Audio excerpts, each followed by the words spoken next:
இன்றைக்கி என்ன பார்க்க போகிறோம்னாங்க, நான் வேலை செய்கிற வீட்டில் வந்து டெய்லி காலையில் போனதே அவங்களுக்கு ஃபஸ்ட்டு டிஃபன் செஞ்சு கொடுத்துருவேனுங்க. இப்போ வந்து டிஃபன் செய்கிற வேலை இல்லை, இந்த வந்து சிறுதானிய மிக்ஸுன்னு சொல்லிட்டு எல்லா சிறுதானிய வகையும் சேர்ந்து அதை பவுட்ரு பண்ணி வச்சுருக்குறாங்க. அது கஞ்சி காய்ச்சி கொடுத்துரு அப்படின்னாங்க.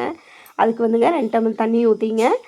அதில் வந்து இந்த ஒயிட் கலரில் ஒரு பவுட்ரும் இந்த மஞ்சள் கலரில் ஒரு பவுடரும் இருக்குதுங்க. இது ஒரு மூலிகை பொடியாட்டம் மணம் அடிச்சுது. அதில் 2 ஸ்பூனு இதில் ஒரு பிஞ்சு போட்டால் போதும் அப்படின்னு சொன்னாங்க. அதே மாதிரி அதில் 2 ஸ்பூனும் ஒரு பிஞ்ச் அளவு அந்த மஞ்சள் கலர் பொடியில் போட்டுங்க. கொஞ்சமாக தண்ணி ஊற்றி அதை நல்லா கலக்கிங்க. நம்ம அடுப்பில் வச்சுருக்கிற தண்ணி கொதிச்சதுக்கப்புறம் இதை ஊற்றி நல்லா கஞ்சி காய்ச்சிங்க கொடுத்து.